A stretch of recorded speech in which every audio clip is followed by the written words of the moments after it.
स्तରରେ सर्वधर्म समन्वय जीए जो धर्मर हेउथांतु ना कहीं आमे सम्मान देवा तेणु आम पाखे बर्तमान दी दल बाबाजी पहुँचले तो प्रथम बाबा आपण क्यों धर्मावलम्बी टे कहे प्रमाण तो देखते अलेख धर्म अलेख संप्रदाय अपरपक्ष बाबा माने सनातन तो सनातन धर्म आउ अलेख महिमा धर्म टिके विपरीतार्थक बोध भाव रे टिके पचसा हो आरंभ करूँ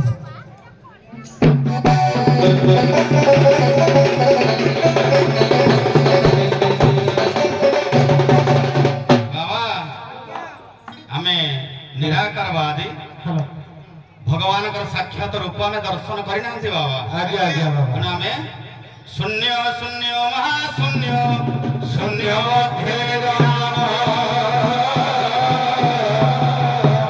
निरामय मध्य ज्योति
महाशून्य शून्य मध्य निरामय निरामय मध्य किए ज्योति किए राम तुम जप जानी पारना तुम कखन जानिब पचा पचा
राम कलानांगर तुम देखी निश्वास जाऊँगी देखी हाँ देखिन विश्वास करवा दरकार ये जीवन अच्छी आम जाने क्या अच्छी तुम जान देखी ना तेरे तेणु बाबा जहाँ न देख बेनी नयन गुरुवचन ए बाबा जी हो तुम्हें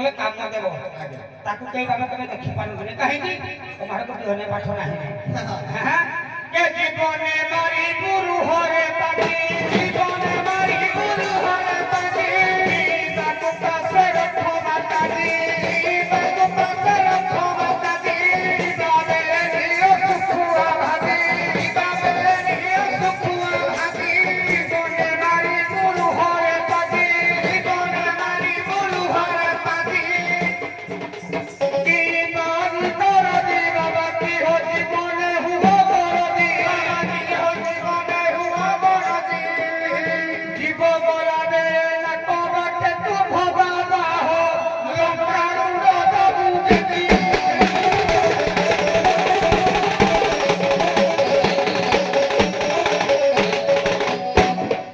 ବହୁତ ବହୁତ ଧନ୍ୟବାଦ। ଅନ୍ୟର ସ୍ତ୍ରୀକୁ ଆମେ ମା ଭଳିଆ ଦେଖିବା ଦରକାର। ପର ଦ୍ରବ୍ୟେଷୁ ରୁଷ୍ଟବତ ଅନ୍ୟର ଜିନିଷ ଦେଖି ଆମେ ରୁଷ୍ଟ ହେବା ଆବଶ୍ୟକ ନାହିଁ। ଆତ୍ମାବତ୍ ସର୍ବଭୂତେଷୁ ଅର୍ଥାତ୍ ନିଜକୁ ସମସ୍ତଙ୍କୁ ଆତ୍ମୀୟ ଭଳି ଦେଖିବା ଦରକାର। ଯ ପଶ୍ୟତି ସ ପଣ୍ଡିତ ଏଇ ସବୁ ଯେଉଁମାନେ ଆଚରଣ କରନ୍ତି ଆମେ ତାଙ୍କୁ ସାଧୁ ବାବା ବୋଲି କହିଥାନ୍ତି। ବାବା ସନ୍ନ୍ୟାସୀ ମୁନି ବିଭିନ୍ନ ପ୍ରକାର ଲୋକ କରନ୍ତି ନା ନାହିଁ। ତେଣୁ ଏଇ ବାବା ମାନଙ୍କର ମୂଲ୍ୟାଙ୍କନ କରିବା ପାଇଁ ଆମେ ତ ଅଧମ ମାନଙ୍କୁ ଦେଇଛନ୍ତି ଗ୍ରାମ କମିଟି ତରଫରୁ ଯେହେତୁ ଆଜି ଗୋଟେ ଅବାସ୍ତବ ଜିନିଷର ମୂଲ୍ୟ କିଏ ବୋହି ପାରୁଛି। ଏପର୍ଯ୍ୟନ୍ତ ତ ସବୁ ସମାନ ପର୍ଯ୍ୟାୟରେ ଯାଇଛି। ଦେଖିବା ଏଇଥର ବାବା ମାନଙ୍କର ମୂଲ୍ୟାଙ୍କନ କରିବା। ଜୀବନ ମୁକ୍ତ ସନ୍ନ୍ୟାସୀ ଆପଣ ମାନେ ଯେମିତି ଜଣେ ସନ୍ନ୍ୟାସୀ ବା ବାବା ସେଇଭଳିଆ ଜୀବନ ମୁକ୍ତ ସନ୍ନ୍ୟାସୀ କଣ ଆମେ କାହାକୁ କହିବା ଜୀବନ ମୁକ୍ତ ସନ୍ନ୍ୟାସୀ ବା ଜୀବନ ମୁକ୍ତ ବାବା? ଆଜ୍ଞା ଜୀବନ ମୁକ୍ତ ସନ୍ନ୍ୟାସୀ ଏ ସଂସାର ଭିତରେ ଜୀବ ହେଲା ଆଜ୍ଞା ମାୟା। ଜୀବ ହେଲା ମାୟା। ତେଣୁ ମାୟାରୁ ଯେ ମୁକ୍ତ ହୋଇଛି ମାୟାକୁ ଦୂର କରି ଯେ ସନ୍ନ୍ୟାସୀ ଜୀବନଯାପନ କରିଛି ତାକୁ ଆମେ ଜୀବନ ମୁକ୍ତ ନାଇଁ ଆସିଲେ ଆଉ ଟିକେ କେମିତି ଯେ ମାୟା ମୁକ୍ତ କେମିତି ହବ? ସାର୍ ଏ ଚାରି ଆଶ୍ରମକୁ ଆମେ ତ ନାହିଁ ପ୍ରଥମ ଆଶ୍ରମ ହେଲେ ଗୃହସ୍ଥାଶ୍ରମ। ତେଣୁ ଆମର ସାର୍ ଜନକ ଋଷି ସେ ଘର ସଂସାର କରିଛି ସେ ବି ରାଜର୍ଷି ଋଷିରେ ବି ଗଣତି ହେଉଛି। ଆପଣଙ୍କ କହିବା ଅନୁସାରେ ଯିଏ ମାୟାକୁ ତ୍ୟାଗ କରି ମାୟାକୁ ଯେ ତ୍ୟାଗ କରି ଯିଏ ଆସେ ତ୍ୟାଗ କଲା ସେ ସାର୍ ଜୀବନ ମୁକ୍ତ ସନ୍ନ୍ୟାସୀ ଜୀବନ ମୁକ୍ତ ସନ୍ନ୍ୟାସୀ। ସାର୍ ହଉ ସେଇ ଭିତ୍ତିକ ଆପଣଙ୍କ କଣ ରହିବ ମତାମତ ଦେଖିବା। ଆଜ୍ଞା ଏଟା ଉପନିଷଦର କଥା। ଆଜ୍ଞା ପଢିଛି କହୁଛି ଆଜ୍ଞା ଯେତେବେଳେ କାପାଳିକ ନାମକ କାଷ୍ଠ ପାତ୍ରରେ ଯିଏ ଆଜ୍ଞା ଭୋଜନ କରେ ଅନ୍ନଦାନ କରେ ଏବଂ ଜରାଜୀର୍ଣ୍ଣ ବସ୍ତ୍ର ପରିଧାନ କରି ବୃକ୍ଷମୂଳରେ ବାସ କରି ଯେ ସଂସାର ମୁକ୍ତ ହୁଏ ତାକୁ କୁହାଯାଏ ଗୁରୁତ୍ୱ ସନ୍ନ୍ୟାସ। କାପାଳିକ ନାମକ କାଷ୍ଠ ପାତ୍ରରେ ଅନ୍ନ ଜଳ ଯେ ଭକ୍ଷଣ କରେ ଜରାଜୀର୍ଣ୍ଣ ବସ୍ତ୍ର ପରିଧାନ କରି যে বৃক্ষমূলে বাস করে এবং মোহমায়া সংসার স্ত্রী মাত্র বিশেষ নারী প্রতি আসক্ত ন হয়ে যে একাপতি স্থির ধার্য করে তাকে কাছে উন্মুক্ত সন্ন্যাস। ସାର୍ ଆହାର ନିଦ୍ରା ମୈଥୁନ ଇଏକୁ ତ୍ୟାଗ କରିବ ବର୍ଜନ କରିଥିବ। ତେଣୁ ସେ ଏଇ ସଂସାର ଜୀବକୁ ମୋଟାମୋଟି ଭାବରେ ମୋହମାୟାକୁ ତ୍ୟାଗ କରିଥିବ। ହଉ ବାବା ମାନଙ୍କର ଇଏରେ ଆମେ ସନ୍ତୁଷ୍ଟ ଯେ କିନ୍ତୁ ସମାନ ଭାବରେ ହେଲା ନାହିଁ। ଅବଶ୍ୟ ବର୍ତ୍ତମାନ ସୁଦ୍ଧା ଖାତା ଟିକେ ମୂଲ୍ୟାଙ୍କନ ସଜେଇଛନ୍ତି ମର୍ଦ୍ଦରାଜପୁର ତରଫରୁ। କାରଣ ବାବା ସିଏ ଯିଏ କି ଛାତ ନଥିବ ବୃକ୍ଷର ଛାୟା ଥିବ ତାର ଆଶ୍ରିତ ଥିବେ ଖାଦ୍ୟପାନ କରିବା ପାଇଁ। ସାର୍ ଯଦି ଲକ୍ଷଣ ଆମେ କହିବା ତାର ଲକ୍ଷଣ କହିବା ବାବାର କଣ କହିଥିଲେ ଆମେ ସାର୍ କଣ କହିଥାନ୍ତୁ? ସାଧୁ ତ ଯିଏ ସାର୍ ହେଲା ସେ ତ ନିହାତି ଗଛ ମୂଳେ ରହିବ। ସେଇ ଜିନିଷଟା ଆପଣ କହିଥାନ୍ତି। ମାୟା ମିଛ ତାଙ୍କଟା ବି କାଟିଲି। ଆଉ ଗୋଟିଏ ଜିନିଷ ରହିଲା ଆପଣମାନଙ୍କର କଥା ମୁଁ ଶୁଣିଲି ଆପଣମାନେ କହିଲେ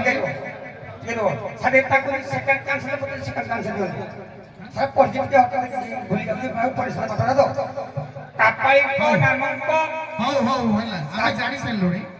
କାଷ୍ଟପାତରେ କାର୍ଯ୍ୟ ଭୋଜନ କରି ଜରାଜୀର୍ଣ୍ଣ ବସ୍ତ୍ର ପରିଧାନ କରି ବୃକ୍ଷମୂଳରେ ବାସ କରେ ମୋହ ମାୟା ଜୀବନ ତ୍ୟାଗ କରିଛି ଏକ ରହିବାକୁ ଯଦି ଚିନ୍ତା କରେ ତାଙ୍କ ଉନ୍ମୁକ୍ତ ଆଜ୍ଞା ସନ୍ନ୍ୟାସ। ହଉ ବର୍ତ୍ତମାନ ସୁଦ୍ଧା ଆପଣଙ୍କର ଆଂଶିକ ମାତ୍ରାରେ ଖାତା ଖୋଲା ଆରମ୍ଭ ହେଲା। ତାର ମୂଲ୍ୟାଙ୍କନ ଆମେ ସକାଳେ କହିବୁ, ନିର୍ଦ୍ଧାରିତ କରିବୁ, କିନ୍ତୁ ଯେତିକି ମିଳିବା କଥା ସମ୍ପୂର୍ଣ୍ଣ ହେଇପାରିଲାନି। ହଉ ଆଜ୍ଞା ବୁଝିପାରିଲେ? ତେଣୁ ଉଭୟଙ୍କର